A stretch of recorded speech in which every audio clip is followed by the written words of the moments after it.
आपले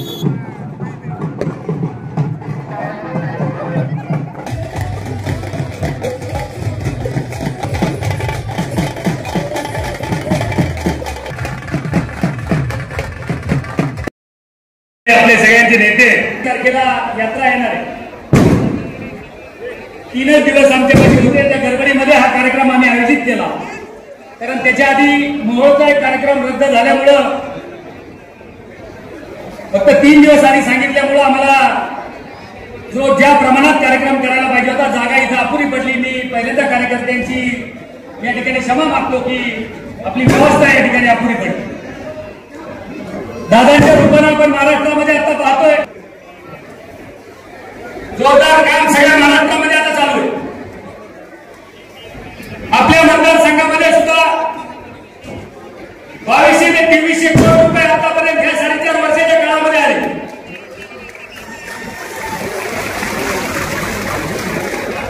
त्याच्यामध्ये 2 वर्ष करोनामध्ये गेले, 1 वर्ष मध्ये शिंदे सरकार होतं, फक्त 1.5 वर्ष आपल्याला सापडलं। ते 1.5 वर्ष ते 2 वर्षामध्ये आपल्याला 2200 ते 2300 कोटी रुपयाचे काम आपल्याला या ठिकाणी आले। काम होणं महत्वाचं, मतदारसंघामध्ये कुठलं तरी पाणी येणं महत्वाचं आहे। मागच्या काळामध्ये रद्द केलेली 1150 कोटीची योजना परत आल्यानंतर त्यांनी ते टेंडर परत काढलं आणि आता वर्षाच्या अखेरमध्ये आपल्याला कुटेबलमध्ये पाणी त्या ठिकाणी 1.68 टीएमसी पाणी त्या ठिकाणी येईल। आष्टीला ते पाणी आलं तर जवळजवळ 50 ते 70 गावाला त्याच्यामध्ये फायदा होतोय। त्या 70 गाव आपल्या जागा होतील। आमच्या ठराविकच मागण्या दादा इथं आहेत, कारण तुम्ही दिलाय ते बरोबरून दिलंय। आष्टीला उंचीला रुग्णालय नव्हतं, 88 कोटी रुपयाचं उंचीला रुग्णालय तुम्ही दिलंय। 2200 कोटी रुपयाचे आतापर्यंतचे कामं इथं दिले। पण आमच्या आता अजून काही ज्या मागण्या राहिल्या आहेत, काही जे बॅरेजेस आमचे सीनावरचे जे 5-6 बॅरेजेस आहेत ते आता क्रमासाठी आहेत। त्याच्यानंतर 2 बॅरेजेस आमचे याच्याकडे शिरूर मधले ते सुद्धा प्रमा, त्याला जर प्रमा मिळाली तर ते अजून 200 कोटीच्या कामाची भर आमच्या या मतदारसंघामध्ये पडतं। झालं तर अजूनही आमच्या मतदारसंघाचा मोठ्या प्रमाणात त्या ठिकाणी फायदा होतो। दुसरं, आमच्या 3च महत्वाच्या मागण्या इथे। एक तर आम्हाला कृष्णा खोऱ्यात राहिलेलं 4 टीएमसी पाणी जर आपण दिलं तर संपूर्ण आष्टी तालुका त्याच्यामध्ये बागायत होईल। त्याच्या 4 टीएमसी पाणी आम्हाला मंजूर करावं। ते 4 टीएमसी पाणी जर भविष्यात आपण दिलं तर हा मतदारसंघ कधी दादा आपल्याला विसरणार नाही। दुसरी जी आमची महत्वाची मागणी आहे ती आमचं सीना आणि मिखरी, सीनावरून मिखरीमध्ये कुकडीमधून येणाऱ्या पाण्याची पाईपलाईन आता सुद्धा ते दोन्ही तलाव भरलेले नाही। त्या दोन्ही तलावामध्ये आता कुकडीचं पाणी चालू आहे। कुकडीच्या पाण्यामधून आता आपण मिखरीच्या तलावाचं सुद्धा काम चालू केलंय। मिखरीच्या तलावामध्ये पाणी चालू करायचं 8-10 दिवसापूर्वी चालू केलंय। एक 8 ते 10-12 दिवसाच्या आत मिखरीचा तलाव आणि सीना तलाव हे दोन्ही तलाव भरून निघते। पण ते जे आहेत ते ओव्हरफ्लोच्या रोटेशनमध्ये आम्हाला पाणी दिलं जाते। आमची एक विनंती आहे की कायमच्या रोटेशनमध्ये सीना आणि मिखरी जर आमच्या घेतला तर तो फायदा आमच्या जवळजवळ 25 ते 30 गावाला त्याचा फायदा होईल।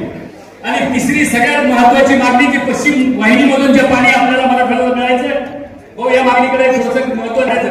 तर 25 किलोमीटर अंतर आहे, म्हणजे 25 किलोमीटर जर आपण गोदावरी खोऱ्यामध्ये यायचं, त्याच्यामध्ये जर आपल्याला ह्या मतदारसंघाला जर पाणी द्यायचं असेल तर ती पाईपलाईन जर केली तर त्या पाईपलाईनद्वारे आपल्याला म्हणजे शिरूर आणि तळोदा तालुक्याला मोठ्या प्रमाणात फायदा होतोय। त्या 3 मागण्या आमच्या महत्वाच्या आहेत। त्या मागण्या आपण भविष्यामध्ये मार्गी लावायची एवढीच मी आपल्याला विनंती केली। आपण हे जे योजना आता चालू केल्या तळागाळापर्यंत लोकांना त्याच्यामध्ये आनंद झालाय। महागावाच्या खात्यावर आता 3-3 हजार रुपये त्या ठिकाणी आले। अजूनही दिवाळीच्या आत आपण राहिलेले 3,000 रुपये त्या खात्यावर देणार किंवा आचारसंहिता लागायची आहे। दुसऱ्या ज्या योजना त्या योजनांच्या संदर्भात सुद्धा मोठ्या प्रमाणात आम्ही खाली जनजागृती त्या ठिकाणी करतोय। त्या जनजागृतीमध्ये खाली जे माघार करा सोलर पंप ही जी शासनाने योजना केली ती सुद्धा शेतकऱ्यासाठी खूप महत्वाची आहे। दुसरं, लाईट बिल 7.5 एचपी आपल्याला माफ केलंय। आपल्याला सोयाबीन आणि कापसासाठी सुद्धा 5,000 रुपयाचं अनुदान त्या ठिकाणी दिलंय। 5,000 रुपयाचं जे अनुदान आपल्याला दिलंय त्या अनुदानामध्ये सुद्धा आपल्याला सगळ्या शेतकऱ्यांना लाभ त्याच्यामध्ये मिळणार आहे। आता कृषी प्रदर्शन परळीला झालं, त्या ठिकाणी मुख्यमंत्र्यांनी तिथं मान्य केलंय की ई पीक पाहणीची आठ आपल्याला त्याच्यामधून रद्द करायची। तर ई पीक पाहणीची आठ जर त्याच्यामधून रद्द झाली तर निश्चित भविष्यात आपल्या सगळ्या शेतकऱ्यांना त्याच्यामध्ये फायदा होईल। मुलांच्या आणि मुलींच्या शिक्षणाच्या बाबतीत सुद्धा महत्वाकांक्षी योजना या सगळ्या योजना आहेत। त्या योजना आणणारे हे आपले दादा आहेत। दादांनी ह्या सगळ्या योजना आणल्या, त्याच्यामुळे सगळ्यांनी एकदा टाळ्या वाजवून त्यांचं अभिनंदन आपण सगळ्यांनी करायचं। कारण दादांच्या डोक्यातून निघालेली ही सगळी कल्पना आहे। त्या कल्पनेमधून हे प्रत्येक कुटुंबामध्ये 1500 रुपये गेले पाहिजे। त्याला जात पात धर्म पाहायला गेला नाही। मुस्लिम असेल, मागासवर्गीय असेल, कोणत्याही महिला असेल त्या महिलेच्या 65,000 रुपये असेल तर त्यांच्या कुटुंबामध्ये ते पैसे देण्याचं त्यांनी ठरवलं. हे जे पैसे जे महिलेच्या खात्यामध्ये दिले जातील निश्चितप्रमाणे एकही रुपया त्याच्यामधला कुठं वायाला जाणार नाही. भविष्यात त्याच्यामध्ये मुख्यमंत्र्यांनी त्याचा मानस त्या ठिकाणी बोलून दाखवला, दादांनी त्या ठिकाणी भविष्यात त्याची वाढ आपल्याला करायची. 3,000 रुपयापर्यंत जर मानधन जर भविष्यामध्ये दिलं तर निश्चितच अजूनही मोठ्या प्रमाणात फायदा त्या कुटुंबाला त्याच्यामध्ये मिळेल. म्हणजे हे सगळ्या योजना आणल्या, ह्या योजनांचा लाभ आपल्या मतदारसंघामध्ये मिळाला पाहिजे आणि ह्या योजना ज्यांनी आणल्या त्याचा सत्कार करणं हे आपलं कर्तव्य आहे. त्याच्यामुळे आपण त्यांना आज ही यात्रा जी येते त्याच्या आपल्या मतदारसंघाच्या वतीने आज जागा आपल्याला कमी पडली. पाऊस कालपर्यंत पाऊस होता, आज नेमका पाऊस कमी झाला. गेल्या 8-10 दिवसापासून आपल्या भागामध्ये पाऊस झाला. जवळजवळ सगळे तलाव ओव्हरफ्लो होत आहे. चांगली परिस्थिती पावसाची आहे, पिकही सगळे चांगले आहेत. पण आता समजा ह्या परिस्थितीमध्ये सुद्धा ह्या योजना यात्रा आपल्याकडे ह्या पिरियडमध्ये येणार होती. वास्तविक पाहता मी तर पुढे म्हणलो होतो काही मोठाले उद्घाटन त्याचे केंद्र निघायचे, उज्ज्वला रुग्णालय अजून काही केंद्र होते आमचे ते निघणार होते. त्याच्यानंतर आपल्याला हा कार्यक्रम ठेवायचा होता. पण नियमाप्रमाणे पार्टीच्या आदेशाप्रमाणे हा कार्यक्रम त्यांच्या नियमाप्रमाणे आपण घेतला आणि आपण त्याचा सत्कार करणं आपलं कर्तव्य एवढं मी सांगतो. आणि जास्त वेळ घेणार नाही कारण आपल्याला एकतर कार्यक्रमाला उशीर झालाय. फक्त दोघीच नेते या ठिकाणी बोलणार आहेत आणि त्यांना परत तिथून मुंबईला जायचंय. म्हणून मी दादांचे ह्या सगळ्या योजना आणि माझ्या मतदारसंघाला ह्या सगळ्या योजना आपण ज्या आणल्या आणि माझ्या मतदारसंघाला जे 2200-2300 कोटी रुपयाचे कामं जे आपण दिले त्याबद्दल मी आपले सगळ्यांचे आभार मानतो आणि या ठिकाणी थांबतो. जय पालकमंत्री या नात्यानं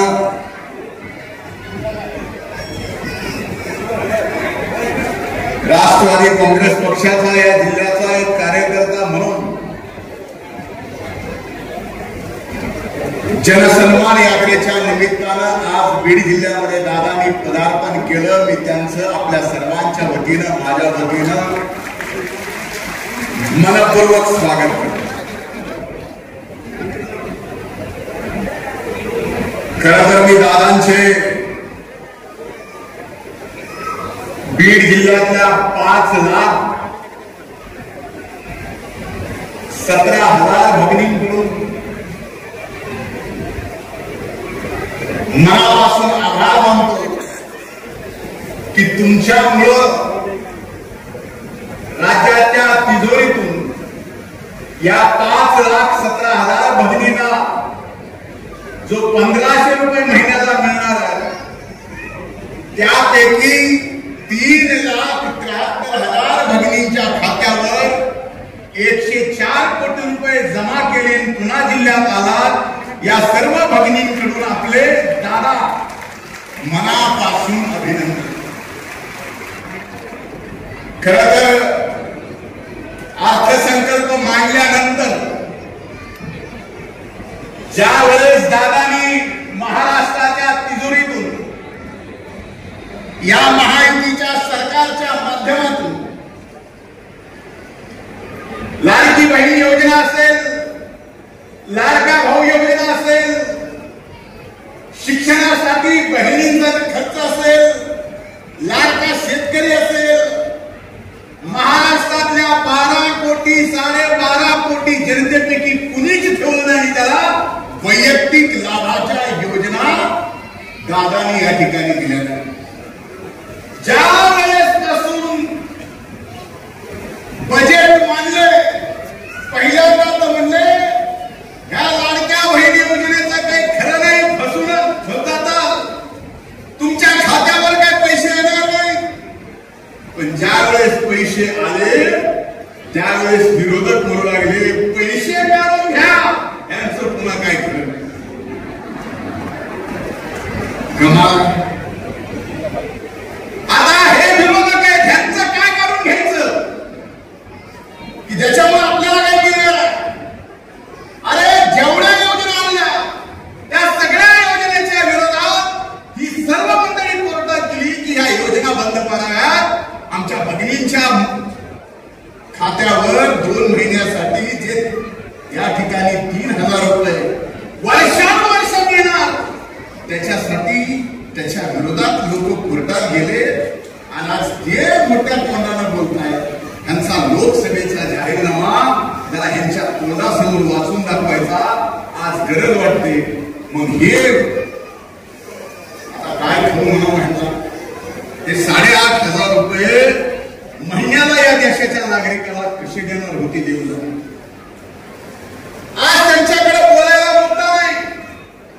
म्हणून वेगवेगळ्या प्रकारच्या टीका करताय। आज महाराष्ट्रातल्या बहिणीला 43,000 कोटी रुपये दादांनी दिले, तसं भगिनींना दिलं तसं आमच्या शेतकऱ्यांच्या पदरी सुद्धा दिलं। 6,000 रुपये वर्षाला नमो सन्मान योजनेच्या माध्यमातून दिले। मागच्या वर्षी सोयाबीन आणि कापसाला भाव नव्हता म्हणून त्याचा भावांतर म्हणून 5,000 कोटी रुपये दिले। 11,000 कोटी ते झाले। आणि सगळ्यात महत्वाचं काय, लाईट बिलाचं मागचं भरायचं नाही आणि पुढचं द्यायचंच नाही। 7.5 HP पर्यंत चांगलं झालं का नाही? आता हे शेतकऱ्यासाठी दिले, शेतकऱ्याच्या घरात नाही, माऊलीला सुद्धा मिळालं, पण तरी विरोधकांच्या पोटात या ठिकाणी आज माझी हात जोडून कळकळीची आपल्या सर्वांना विनंती आहे की ज्या दादांनी महाराष्ट्रातल्या 2.5 कोटी भगिनींना 43,000 कोटी रुपये दिले, त्या दादांच्या आपण उठून टाळाच्या गजरामध्ये या बीड जिल्ह्यात स्वागत करावं, उठून दादांचे आभार मानावे, ही कळकळीची विनंती करतो की ज्या भावाने आपल्याला आपल्या मनापासून आज अभिमानाला एक दादा सांगतो की खरं त्यांचा सन्मान होणं आवश्यक आहे।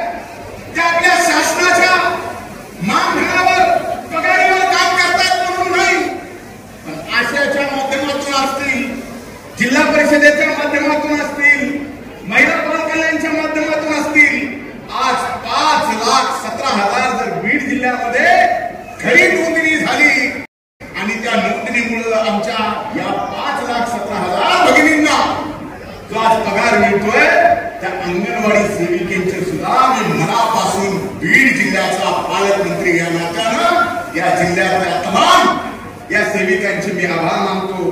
दादा आपल्या सुद्धा मी मनापासून या ठिकाणी स्वागत करतो, आभार मानतो आणि इथंच थांबतो। मागे बसलेले माझे बांधव थोडेसे आपल्याला हॉल कमी पडला, त्याच्यावर माझ्या बांधवांना मागे बसावं लागलेलं आहे। त्यांनी कृपया वाईट वाटून घेऊ नका। आपण एका परिवारातले, एका कुटुंबातले सर्व बाजूनी उपस्थित असणारे माझे बांधव, स्टेजवरचे सगळे आमचे राष्ट्रवादी काँग्रेस पक्षाचे आजी माजी पदाधिकारी, पत्रकार मित्र, जमलेल्या बंधू भगिनींनो, माझ्या तरुण मित्रांनो, सध्या संपूर्ण महाराष्ट्रामध्ये राष्ट्रवादी काँग्रेस पक्ष जनसन्मान यात्रेच्या निमित्तानं भागाभागामध्ये जातो। आज आम्ही सकाळी बीड शहरामध्ये होतो, तिथला कार्यक्रम करून आता आष्टी पाटोदा शिरूर या विधानसभा मतदारसंघाच्या सभेला आल्यानंतर त्या उत्साहाच्या प्रेमाने माझ्या या विधानसभा मतदारसंघाच्या जीवाभावाच्या सहकार्यांनी, मानवलींनी प्रचंड उत्साहामध्ये स्वागत केलं। त्याबद्दल आपले लोकप्रिय आमदार बाळासाहेब आठवले आणि आपल्या सगळ्यांचं मी मनापासून आभार मानतो, धन्यवाद मला बाकी काय पाहिजे।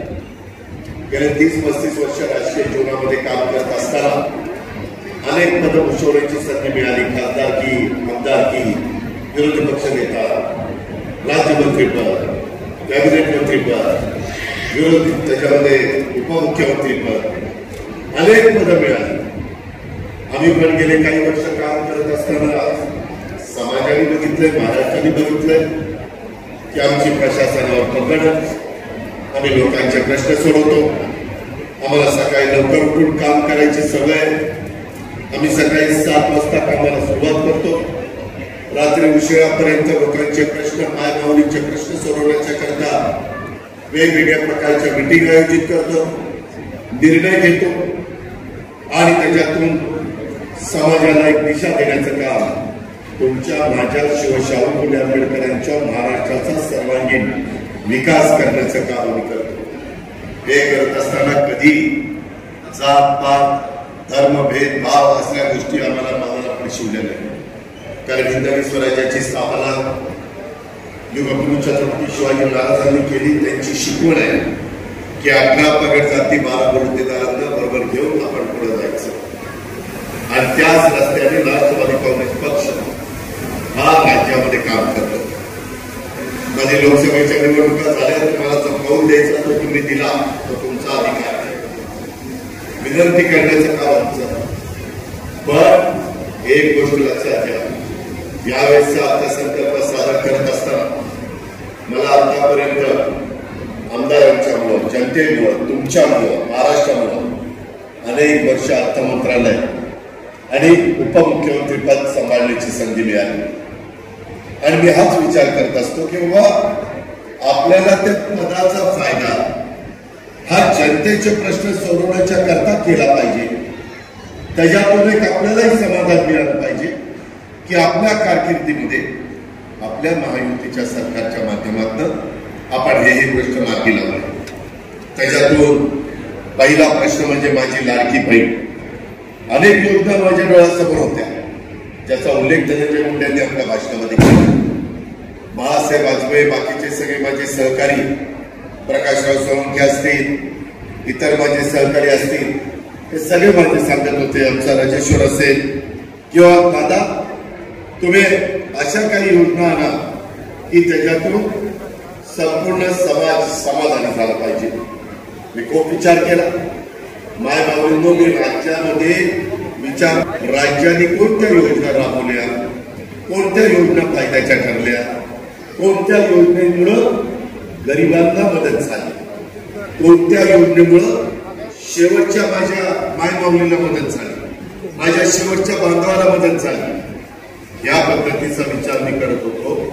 आणि मग अर्थसंकल्प सादर करत असताना तुम्हाला दर महिन्याला 1,500 रुपये द्यायचे, वर्ष 1,000 रुपये, पुढं 5 वर्ष आपल्याला ही योजना चालवायची. पुढच्या 5 वर्षामध्ये 90,000 रुपये समोर बसलेल्या माझ्या मायमाऊलीच्या अकाउंटला, खात्यामध्ये आम्ही पाठवणार आहोत. ते आपल्याला करायचंय का?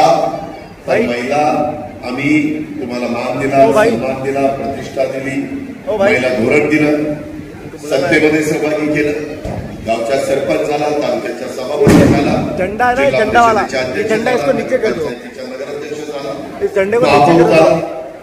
सगळ्या पदावर त्या ठिकाणी तुम्ही गेला, काम केलं, उत्तम काम करता. त्याच्यामध्ये आता पुढच्या 5 वर्षांनी ज्या लोकसभेच्या निवडणुका येणार आहेत त्याच्यामध्ये वंथड देशामध्ये देखील लोकसभेत महिला जाणार आणि आपल्या महाराष्ट्रात पण वंथड म्हणजे 208 आणि तुम्ही आमदार म्हणून तिथं सगळे काम करणार. एवढा तुमच्या करता निर्णय हा महायुतीने घेतला, मोदी साहेबांनी घेतला. त्याच्यातून काय होतं सगळं आम्हालाच कळतं. हा दावा आमचा अजिबात नाही. अनेकदा महिला पण उत्तमपणे आमच्यापेक्षा चांगलं काम करू शकतात. संधी मिळाली पाहिजे. आणि म्हणून माझ्या लक्षात आलं किंवा आमची आष्टीची, पाटोद्याची, शिरूरची महिला ती कुठं कामाला जायचं म्हटलं तर तिला कुरपणीला जावं लागतं, खरीपामध्ये रब्बीमध्ये कुरपणीला जावं लागतं. तिच्या कुटुंबाचं सगळं बघून ती तिथं जाते, काम करते, पुन्हा रात्री येते, संध्याकाळी पुन्हा घरचं सगळं करते. सारखे काबाड कष्ट मर मर मर राहत असते महिला. तिला पण काही समाधानच नाही. तिलाही कधी वाटतं की कधी आष्टीच्या बाजारात, शिरूर त्याच्यामध्ये तिला वाटतं ना. परंतु घराचा संसार बघत असताना ती काटकसर करते. स्वतःला जे पाहिजे ते मनाला सांगती नको, मुरड घालती की नको, आपण आपला कच्च्या बच्चा करता करू, आपल्या पती करता करू. ही परंपरा आहे, ही पद्धत आहे. मी विचार केला किंवा प्रत्येकाला वाटतं बाजारात गेल्यानंतर काहीतरी घ्यावं. मग माझ्या महिलेला वाटलं म्हणून चुकीचं काय झालं? पण तिची आई पण नाही. 2.5 लाखाचं उद्दिष्ट ठेवलं. 2.5 लाखाच्या आतमध्ये उत्पन्न असणाऱ्या सर्व जाती धर्माच्या माझ्या महाराष्ट्रातल्या महिलांना दर महिन्याला 1,500 रुपये देण्याचा निर्णय आम्ही घेतला. आणि जुलै 3,000 हे विरोधक टीका करताय. विरोधकांना ही योजना नकोय. त्यांना वाटतं की बंद झाली पाहिजे. का बंद झाली पाहिजे? तुमचे पैसे गेले, विरोधकांच्या का पोटात दुखत आहे, का टीका करतात, का कोर्टात जाऊन बंद करायचा प्रयत्न करतात? हे आष्टी पाटोदा माझ्या शिरूरच्या महिलांनी समजून घ्या. बाकीच्या तुमच्या भगिनी वर्गाला सांगा, आपल्याला पुन्हा महायुतीचं सरकार आणायचं आहे. आपल्याला घड्याळाच्या चित्राच्या शेजारचं बटन दाबण्याचं काम करायचं आहे. त्या ठिकाणी तुम्ही आम्हाला आशीर्वाद दिले तर आम्ही तुमच्याकरता पुढं कामाला तयार आहोत. कारण आम्ही कामाची माणसं, आम्ही बिनकामाची माणसं नाही. आम्ही आमच्या संस्था चांगल्या चालवतो, साखर कारखाने चांगले चालवतो, जिल्हा बँका चांगल्या चालवतो, खरेदी विक्री संघ, दूध संघ, मार्केट कमिट्या, कुठल्याही संस्था. माझ्या आष्टी पाटोदा शिरूरची काही लोक माझ्या बारामतीमध्ये येतात, तुमच्यातले पण काही पावडेरावळे बारामतीला असतील, येऊन बघा कशा पद्धतीनं चालवतो. मी पहिल्यांदा माझ्याकडे केलंय, पण मला माझ्या पुरता करून चालणार नाही. मला ते महाराष्ट्रात करायचंय, मला ते माझ्या बीड जिल्ह्यात करायचंय, ते केजला करायचंय, ते परळीला करायचंय, ते देवराईला करायचंय, ते माजलगावला करायचंय, ते आष्टी पाटोदा शिरूरच्या परिसरामध्ये मला करायचंय, बीड शहरामध्ये मला करायचंय. त्याकरता मी येतो. मला काही काम नाही म्हणून मी येतो, मला भरपूर काम आहे. पण कुठेतरी ज्याच्यातून समाजाचं चांगलं होणार आहे, ज्याच्यातून माझ्या मायबाबूंचं चांगलं होणार आहे, ज्याच्यातून ती सक्षम होणार आहे, सबल होणार आहे, आर्थिक बाबतीमध्ये तिला मदत होणार आहे, या पद्धतीचं काम आम्ही करतो. आणि ते आता काम आम्ही सुरू केलेलं आहे. उद्याच्या काळामध्ये आम्ही तुमच्या मुली, गरिबांच्या मुली, त्यांचं कॉलेजचं शिक्षण फ्री केलेलं आहे. कारण गरिबाची मुलगी पण शिकली पाहिजे, तिला पण शिक्षण मिळालं पाहिजे. तिचा अधिकार आहे, तिचा हक्क आहे. तिचे आई वडील गरीब आहेत म्हणून तिला शिक्षण घेता येत नाही. हे शाहू फुले आंबेडकरांच्या महाराष्ट्रात कसं चालेल? आणि म्हणून त्याच्याकरता काही हजार कोटी बाजूला काढले. मुलींनो शिका, डॉक्टर व्हा, इंजिनियर व्हा, पायलट व्हा, IAS व्हा, IPS व्हा, UPSC करा, MPSC करा, CA हो, चार्टर्ड अकाउंटंट व्हा. जे तुमच्या मुलींना आवड असेल ते शिक्षण तिला देण्याचा प्रयत्न करा. सरकार तिचा फीचा भार सरकार उचलणार आहे, काळजी करू नका. सरकार तुमचं आहे. हा निर्णय चांगला नाही घेतला. आज तुमच्या गरिबाच्या घरातली मुलगी शिकली तर ती कुठल्या कुठं पुढे जाईल. आता मला बाळासाहेब आजबेंनी काही मुलींची ओळख करून दिली. परदेशात गेल्या मुली, आपल्या भागात त्यांचे मिस्टर तिथं काम करतात, त्या पण काम करतात. कशामुळे गेल्या? शिकल्या सवरल्यामुळे गेल्या. त्यांच्या आई वडिलांची ऐकत होती. पण आमच्या गरिबाच्या घरातल्या मुलीची, मुलाची त्यांना पण मदत झाली पाहिजे ना. त्यांचा हक्क नाही का? म्हणून हे आणलं. त्याच्यामध्ये 52 लाख कुटुंबांना फ्री गॅस सिलेंडर, वर्षाला 3 डायरेक्ट तुमच्या अकाउंटला पैसे. इथं मध्यस्थी ठेवलीच नाही. कुणीतरी काहीतरी त्याच्यातून चिरीबिरी घ्यायचं अजिबात नाही. 3000 रुपये तुमच्या अकाउंटला आले की नाही? कुणी पैसे मध्ये आले का? किती जणांच्या अकाउंटला पैसे आले? हातवर करा. राहिलेल्यांनी घालू नका. 2.5 लाखाच्या आतमध्ये तुमचं उत्पन्न असेल तर तुम्हाला पण देणार. रक्षाबंधनाच्या निमित्तानं तुम्ही मला राखी बांधली. या राखीच्या साक्षीने सांगतो की तुम्हाला खाली हात ठेवणार नाही. तुमचा भाऊ तुम्हाला वाणी देणार म्हणजे देणार. फक्त त्या लाभामध्ये तुमचा लाभार्थीमध्ये तुम्ही बोलला पाहिजे. आम्ही तुम्हाला लाभ देणार, लाभात तुम्हाला बळ मिळणार. त्याच्यातनं तुमच्या मनामध्ये एक आत्मविश्वास निर्माण होणार. हे केलं पाहिजे. हे समाजाचं गरज आहे आणि ती कुणीतरी करण्याचा दावा दाखवायला पाहिजे होतं. त्या आम्ही महायुतीच्या सरकारच्या माध्यमातून दाखवलं. एवढ्यावर नाही थांबलो. माझ्या मायबाबींना देत असताना बांधव म्हणले, दादा आमचं काय 3, 5, 7.5ची मोटर, वीज बिल माफ. इथनं पुढे वीज बिल भरायचं नाही.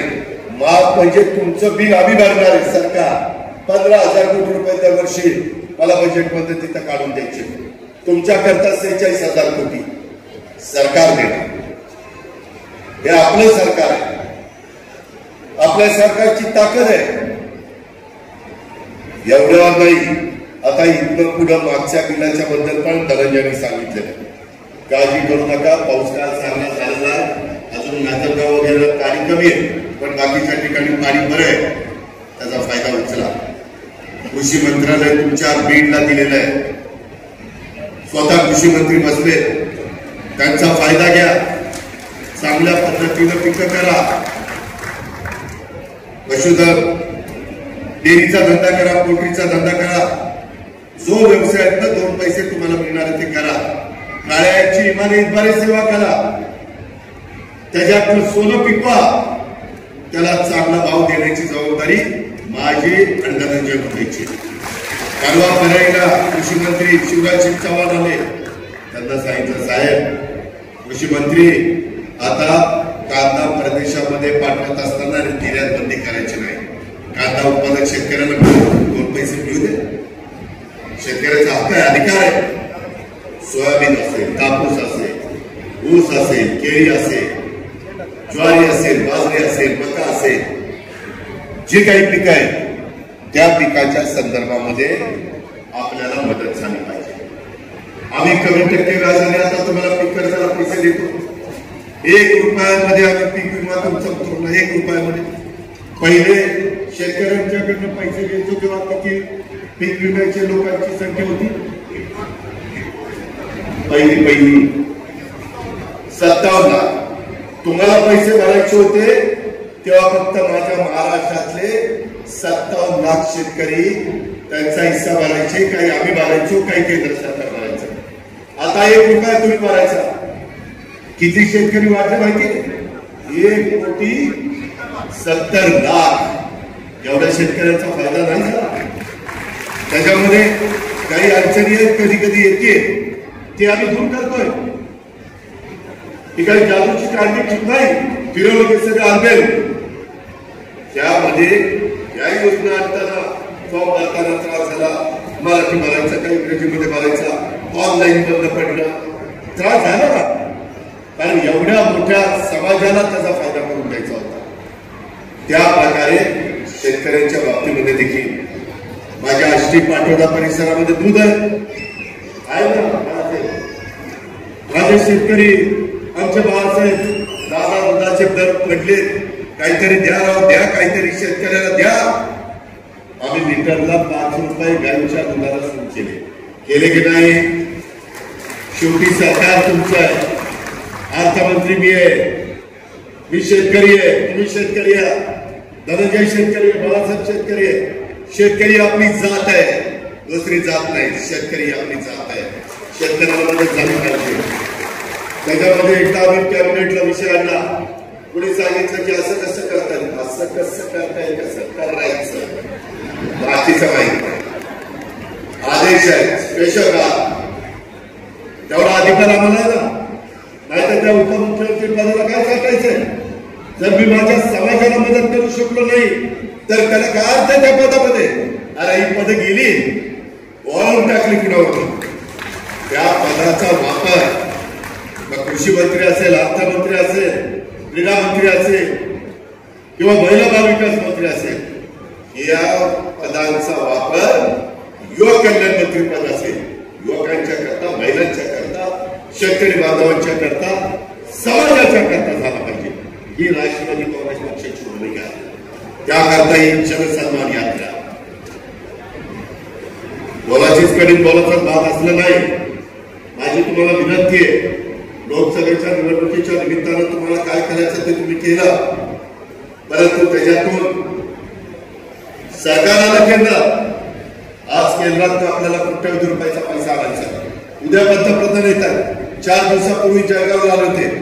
लखपती दिदी 3 कोटी महिलांना, दिदींना लखपती करायचंय.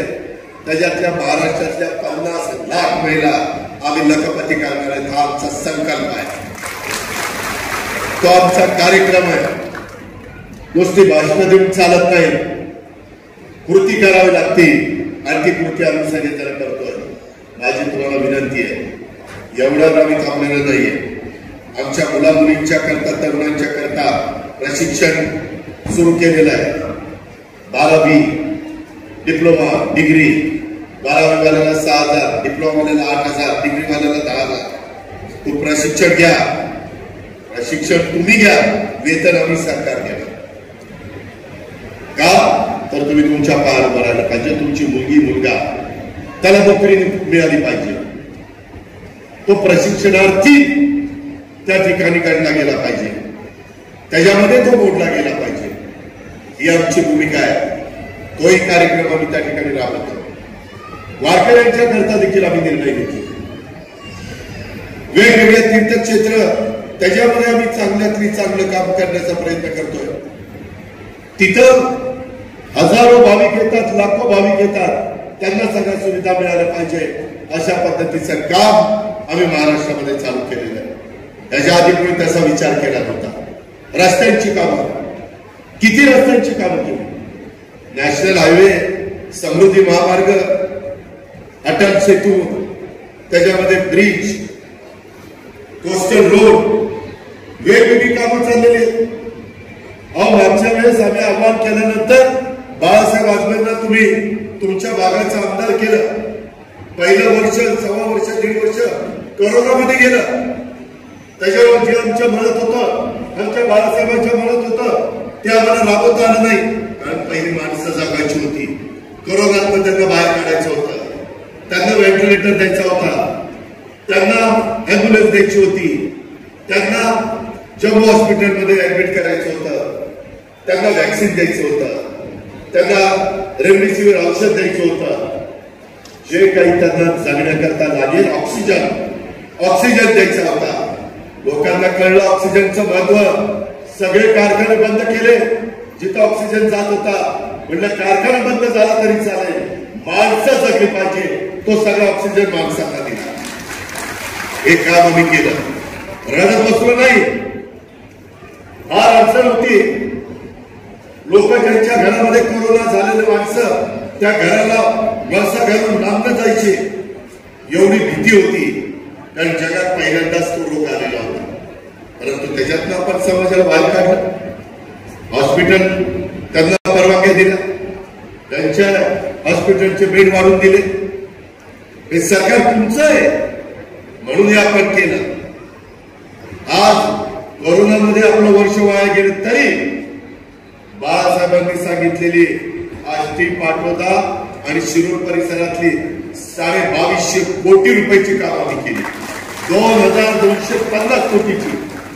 अजून एकाला जर मान्यता मिळाली तर तो आकडा 1000 कोटीला जाईल. कधी माझ्या शिरूर, पाटोदा, आष्टीला त्याच्या आधी एवढा पैसा एका टर्म मध्ये आला नाही आला. तो बाळासाहेबांच्या प्रयत्नामुळे आला.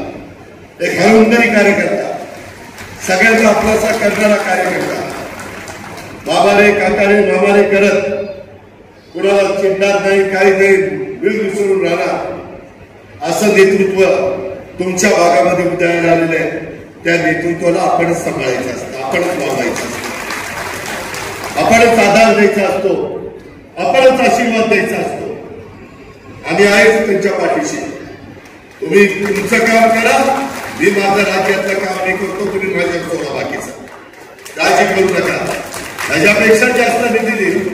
मगाशी बाळासाहेबांनी सांगितलं शेतीचा पाण्याचा प्रश्न, माझ्या मराठवाड्याचं हक्काचं पाणी तिकडनं दिघा नदी माझ्या मतदारसंघाच्या शेतातनं जाते. तिथनं बोगदा काढला, निरा नदीतला बोगदा भीमा नदीला जोडला, म्हणजे कुठं उजनीला जोडला, आणि तिथून पाणी उचलून इकडं माझ्या मराठवाड्याच्या भागामध्ये कुमटे पडला. खूप दिवस लागले, परंतु आता मार्गी लागलं. वेळ लागतोय. सगळी सुंग करतायत, पैशाचे सोंग नाही करतायत. कधी लोक विरोध करतात, कधी अडचणी येतात, कधी कोडबाजी होते. आता पण कुकडीच्या पाण्याच्या बद्दल आमच्या बाळासाहेबांनी बोलले. शेवटी ते सगळ्यांना मिळालं पाहिजे. दुसरा भाव म्हणून चालत नसतं. या गोष्टीचा विचार आपण त्या ठिकाणी केला पाहिजे. आम्ही आता उपसा सिंचन योजना सगळ्या सोलरवर घेतो. मी कालच्या अर्थसंकल्पात जाहीर केलं, लाईटची बिलं माझ्या शेतकऱ्यांना भरणं परवडत नाही. त्याकरता आता सोलर पॅनल बसून त्याला लागणारी वीज ही सूर्यप्रकाशावर तयार करायची आणि त्याच्यातनं मोटर चालवायच्या. आता तर महाराष्ट्रात 8.5 लाख शेतीपूरक पाणी सोलरवर देणार.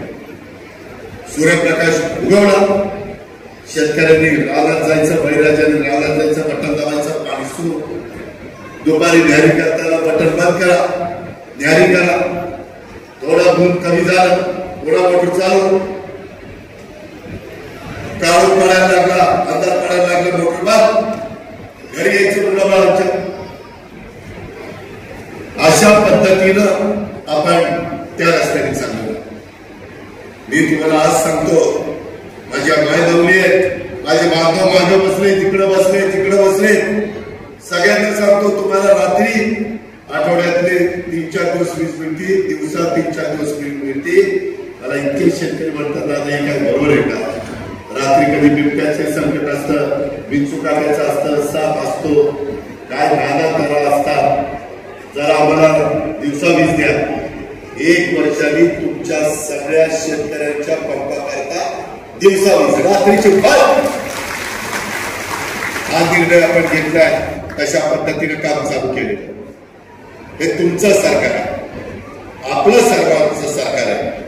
या पद्धतीने पुढे जात असताना मित्रांनो, माय माऊलींनो, जसं तुम्हाला फ्री 3 गॅस सिलेंडर 1,500 रुपये तुमच्या खात्यामध्ये, त्याच्यामध्ये मुलींना शिक्षण, माझ्या पुरुषांना बांधवांना 5 रुपये लिटरला अनुदान आणि फ्री वीज आणि डिप्लोमा डिग्री आणि 12वीला 6,000, 8,000, 10,000 या सगळ्या योजना आम्ही तुमच्या करता आणल्या. त्याच्यामध्ये का तर आपला गरीब समाज तो सुधारला पाहिजे, तो त्याची आर्थिक क्षमता वाढली पाहिजे. शेवटी हा पैसा माझ्या शिरूर आष्टी पाटोद्याच्या बाजारपेठेतच आहे ना. मगाशी धनंजयनी सांगितलं काही कोटी रुपये आले, ते कोटी रुपये मार्केटमध्येच येणार. काही महिला घरात ठेवणार नाही, त्यांची घर असेल ती वाढवणार. त्याच्यामुळं अर्थकारणाला गती मिळणार, अर्थचक्र फिरणार. डायरेक्ट इनडायरेक्ट लाखो लोकांच्या घरात परिणाम होणार आहे. याही गोष्टीचा विसर आपण त्या ठिकाणी पडून देता कामा नये. बांधवांनो, अलीकडे जरा मगाशी काही योजना माझ्या बाळासाहेब आजोबांनी सांगितल्या. मी तुम्हाला एवढंच सांगतो की त्याच्या संदर्भामध्ये देखील अजित पवार लक्ष घालून त्या मार्गी लावून देईल. मी शब्दाचा पक्का आहे, मी जे बोलतो ते करतो. मी वेळ मारून देणारा माणूस नाहीये. महाराष्ट्र मला ओळखतो, त्याच्यामुळे तुम्ही काळजी करू नका. तुम्ही फक्त येणाऱ्या विधानसभेच्या निवडणुकीच्या निमित्तानं आम्हाला सगळ्यांना आशीर्वाद देण्याचं काम करा, आम्हाला पाठिंबा देण्याचं काम करा. घड्याळाच्या चित्राच्या शेजारचं बटन, महायुतीचं बटन दाबण्याचं काम आपण करा. पुढं 5 वर्ष अतिशय व्यवस्थितपणे केंद्राचा करोडो रुपयाचा पैसा आम्ही त्या ठिकाणी आणू, राज्याचा पैसा त्या ठिकाणी लावू. आणि अजूनही आपल्या भागामध्ये आर्थिक सुबत्ता आणण्याच्या करता जे जे काही करणं शक्य आहे ते ते करू. वेळ पडली तर वर बँकेचा पैसा 0.5%, 1% आणू. आम्ही आता केंद्र तुम्हाला सांगतो, मी पुण्याचा पालकमंत्री आहे. तिथं जायका म्हणून एक प्रोजेक्ट आहे, जायका. जपान गव्हर्नमेंट तिथं पैसे देतं. 1% नदी सुधार कार्यक्रमाला 1,000 कोटी रुपये जायका चाडला. 1,000 कोटी रुपये कशाला म्हणतात? 0.5%. त्याच्यात आपला विकास होणार. विरोधक आम्हाला विरोध करतात, आमच्यावर टीका टिप्पणी करतात, काहीतरी ठाकूर मात्र तुम्हाला सांगतात. एक गोष्ट घडली, सध्या देशात आणि वेगवेगळ्या ठिकाणी महाराष्ट्रात माझ्या महिलांच्यावर अत्याचार होत आहे, अन्याय होतो. त्याच्यामध्ये ते दराला त्याला फाशीची शिक्षा द्यायची, मध्ये आधी थांबायचंच नाही. जन्मठेप फाशी.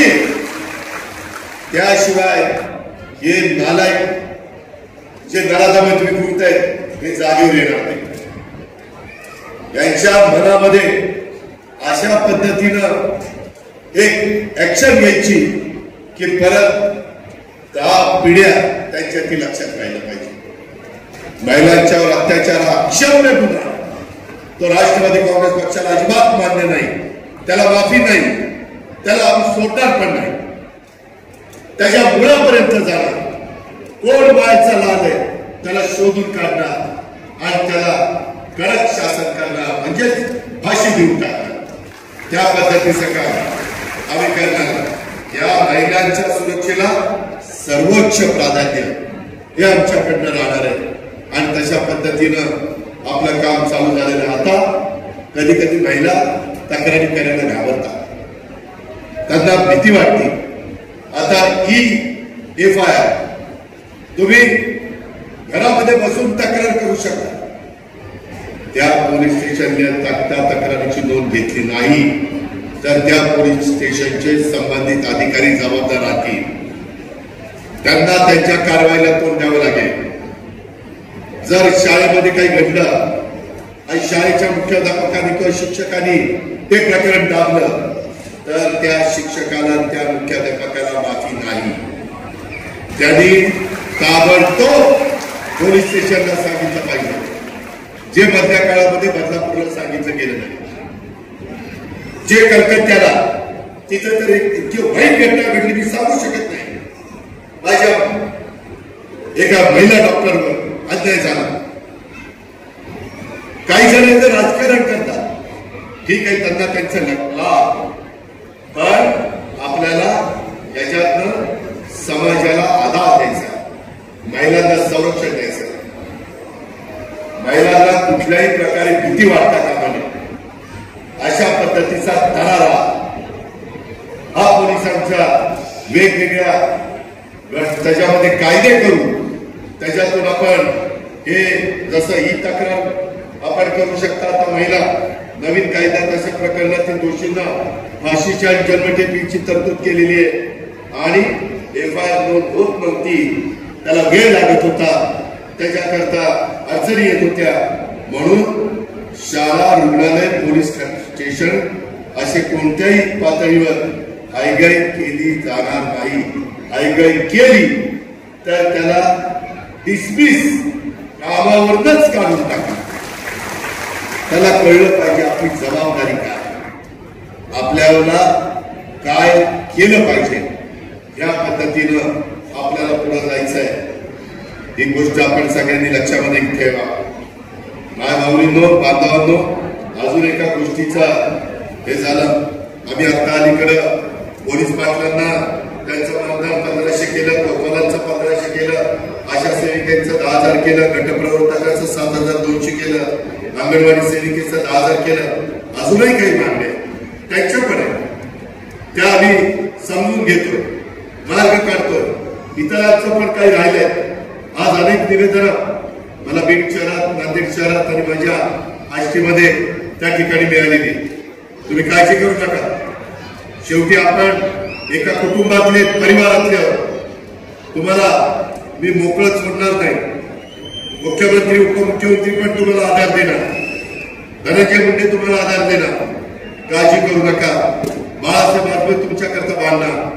ही गोष्ट आपण सगळ्यांनी ध्यानामध्ये घ्या. आणि त्याच पद्धतीनं ही मराठवाडा म्हणजे साधू संतांची भूमी, ही पवित्र भूमी. वारकरी समाजाने, साधू संतांनी जो विचार मांडलेला आहे त्या विचाराला धरूनच आपल्याला पुढे गेलं तर तुमचं माझं भलं होणार. चुकीच्या रस्त्याने जाऊ नका, व्यसनाधीन होऊ नका. हे आपण सगळ्यांनी ध्यानामध्ये घ्या. त्याच्यात कुणाचं चांगलं झालेलं नाहीये. आणि काही दिवसापूर्वी युगपुरुष छत्रपती शिवाजी महाराजांचा कोकणमध्ये उभा केलेला पुतळा हा तिथं काही अडचणी निर्माण झाल्या आणि तो तिथं खाली पडला. त्याचं दुःख, त्याच्या वेदना सगळ्या महाराष्ट्राला, शिवप्रेमींना, महाराष्ट्रातल्या तमाम जनतेला, मलाही त्याच्या संदर्भामधलं दुःख आहे. त्याच्यामध्ये जो दोषी असेल त्याला कडक शासन झालं पाहिजे. त्याची चौकशी सुरू केली. त्यामध्ये ज्यांनी तो पुतळा तयार केला तो बेपत्ता झाला, पण त्याला शोधून काढणार. बेपत्ता कुठं जाणार आहे? भारताच्या तर बाहेर जाणार नाही ना. अरे पट्ट्या, तू जिथं आहे तिथनं नाही तुला बेड्या घालून खेचून आणलं आणि तुला तुझी जागा दाखवली. कुठल्याही आमच्या राजमाता जिजाऊ असतील, पुण्यश्री कन्यादेवी होळकर असतील, सावित्रीबाई फुले असतील, रमाई माता असतील, कुणी या माझ्या महिला असतील, ज्यांनी एक समाजाला दिशा देण्याचं काम केलं, ज्यांनी इतिहास घडवला, अशांचा आदर हा आपण ठेवलाच पाहिजे. त्याबद्दल दुमत असायचं काही कारण नाही आणि त्याकरता ह्या अक्षम्य चुका हे कुणी आम्ही सहन करणार नाही. आता विरोधक टीका करतात, त्याच्यामध्ये भ्रष्टाचार झाला का? अरे शोधून काढू ना, कोण दोषी असेल त्याला शासन करू आणि पुन्हा तिथं असं काही आपण छत्रपती शिवाजी महाराजांचं स्मारक उभं करू की आपल्याला पण सगळ्यांना अभिमान वाटेल. मात्र जे घडलं ते अतिशय चुकीचं घडलं, ते घडायलाच नको होतं. हे पण मी निपसून आपल्या मार्फत महाराष्ट्राला या निमित्तानं सांगू इच्छितो. या पद्धतीनं माय माऊलींनो आपल्याला सगळ्यांना पुढं जायचं आहे. एकंदरीतच काम करत असताना आता आम्ही तीर्थदर्शन योजना पण सुरू केलेली आहे. आम्ही त्याच्यामध्ये शाळा, माझी शाळा सुंदर शाळा अभियान पण सुरू केलेलं आहे. आम्ही 65 वर्षाच्या पुढच्या वयोगटातील महिलांना वयोश्री योजना पण त्या ठिकाणी सुरू केलेली आहे. पुरुषांना, महिलांना, मुलींना त्याच्यामध्ये आम्ही 5 लाख रुपयापर्यंत तुम्हाला विमा संरक्षण दिलेलं आहे तुमची तब्येत चांगली राहण्याच्या करता. तोही निर्णय आपण या निमित्तानं घेतलेला आहे. ज्या ज्या गोष्टी समाजातल्या गरीब घटकाच्या करता करणं गरजेचं होतं त्या करण्याच्या करता हे तुमचं महायुतीचं सरकार आणि तुमचे सगळे जीवाभावाचे आमदार हे सतत प्रयत्नशील होते आणि त्यांच्याच आग्रहामुळं, त्यांच्याच वेगवेगळ्या सभागृहामध्ये केलेल्या भाषणांच्या मुळे आणि आम्ही आमच्या डोळ्याला जे दिसत होतं त्याच्यात दुरुस्त करण्याचं काम हे आपण या निमित्तानं केलेलं आहे. म्हणून माझी आपल्याला सगळ्यांना विनंती आहे की काही काही जण जसं पाठीमागे लोकसभेच्या निवडणुकीला संविधान बदलणार, कायदा बदलणार, घटना बदलणार, आरक्षण काढणार अशा पद्धतीचं भीतीचं वातावरण माझ्या मागासवर्गीय समाजात, आदिवासी समाजात, माझ्या अल्पसंख्याक समाजामध्ये निर्माण केलं. CAA कायदा भारतातल्या परदेशामध्ये असणाऱ्या भारतीयांना आपल्यामध्ये परत आणायचं होतं. कारण युक्रेनला युद्ध चाललंय, रशियाला युद्ध चाललंय, मध्ये बांगलादेशला काय चाललं तुम्ही बघितलं, श्रीलंकेला मध्ये काय झालं तुम्ही बघितलं, इस्रायलला युद्ध चाललेलं आहे. असल्या ठिकाणी आपले भारतीय लोक आहेत, त्यांना आपल्या भारतात आणायला नको, त्यांना संरक्षण द्यायला नको आणि म्हणून तो कायदा केला. विरोधकांनी काय सांगितलं, इथल्या मुस्लिम लोकांना परदेशात पाठवायचा कायदा केला. अरे किती खोटं बोला, का दिशाभूल करा. उलट मी अल्पसंख्याक समाजाच्या करता 1000 कोटीचं भाग भांडवल मौलाना आझाद महामंडळाचं दिलं. 1000 कोटीचा 500 कोटी रुपयाची आम्ही गव्हर्नमेंटची दिली, 60 कोटीची होती, 500 कोटीची दिली. आता नवीन कायदा येतोय वक्फ बोर्डाचा, त्याच्याकरता राष्ट्रवादी काँग्रेस पक्ष अतिशय योग्य पद्धतीची भूमिका घेईल. कुठे जर समाजावर अन्याय होत असेल, समाजाला त्याच्यातनं वेदना होणार असतील, त्रास होणार असेल तर अशा गोष्टीला आम्ही थारा देणार नाही. पहिल्यांदा ते बिल समजून घेऊ. जॉईंट सिलेक्ट कमिटीकडे गेलेलं आहे, ते त्याच्यामध्ये अभ्यास करतील, पण गैरसमज करून घेऊ नये. माझ्या अल्पसंख्याक समाजाला विनंती, माझ्या मायमाऊलींना विनंती, गैरसमज करून घेऊ नका. माग त्याची किंमत आम्ही मोजलेली आहे. सारखी सारखी किंमत मोजणं आम्हाला परवडणार नाही. आम्ही साधू संत नाहीये, ताकाला जायचं गाडग्या लपवायचं ही आमची पद्धत नाहीये. आम्ही तुमचे सेवक आहोत, जनतेचे सेवक. म्हणूनही जनसन्मान यात्रा याचा विचार माझ्या आष्टी, पाटोदा, शिरूर आणि बीड या जिल्ह्यांनी त्या ठिकाणी केला पाहिजे. अजून काही गोष्टी माझ्याकडनं राहिल्या असतील लक्षात आणून द्या. मी काही सर्वज्ञ संपन्न हा माझा दावा अजिबात नाही. लक्षात आणून दिलं तर लगेच त्याच्यामध्ये आम्ही मार्ग काढू. तेवढं आम्हाला समजतं कसा मार्ग काढायचा, कसा प्रश्न सोडवायचे आणि ह्या पद्धतीनं आपण पुढे जाण्याचं काम करू. मी मधल्या काळामध्ये आम्ही सगळ्यांनी महायुती सरकारने जसं मागासवर्गीयांना बारकी होतं तसं माझ्या मातंग समाजाला त्यांनी मागणी केली की दादा आमच्याकरता बारकीचा जेवढा फायदा व्हायला पाहिजे तेवढा होतोय, तुम्ही त्याला आरटी आम्हाला द्या. त्यांना आपण महायुती सरकारमध्ये आरटी आणलं, मंजूर केलं. माझ्या आदिवासींना टार्टी संस्था होती, माझ्या मराठा समाजाला सारथी संस्था, माझ्या ओबीसी समाजाला महाज्योती संस्था, माझ्या इतर वर्गांना अमृत संस्था आणि अल्पसंख्याक आमच्याकडे आहे का नाही लक्ष तुमचं, त्यांना अल्पसंख्याक विभागाकडनं यंदा चांगला निधी दिलाय. दफल मुलीचं कंपाऊंड करायला, शादिखाने बांधायला, त्याच्या संदर्भामध्ये दफल मुलीची जागा विकसित करायला, अशा पद्धतीने उर्दू शाळेच्या करता शिक्षक भरती करायला, अनेक गोष्टीच्या करता तोही एक महत्वाचा समाज आहे, त्यालाही मदत झाली पाहिजे ही भूमिका आम्ही स्वीकारली आणि त्याच्यातून या घटकाला आम्ही मदत केली. तुम्हाला पण मला वाटतं बाळासाहेब 4-5 कोटी रुपये अल्पसंख्याक विभागाला मिळाले, त्याच्या आधी कधी मिळत नव्हते. काँग्रेसचं सरकार होतं, त्यांनी मतं घेतली पण तुमचे प्रश्न सोडवले नाही, न्याय देण्याची भूमिका घेतली नाही, मतं मात्र घेतली. तसं आपण करत नाही. मला लोकसभेच्या निवडणुकीच्या निमित्तानं थोडंसं मायनॉरिटीनं पण आम्हाला आमच्याकडे दुर्लक्ष केलं, पाठ फिरवली, तरी आम्ही त्यांची विकास कामं करण्याच्या करता कुठं कमी पडलो नाही, कारण ते आमचं काम होतं.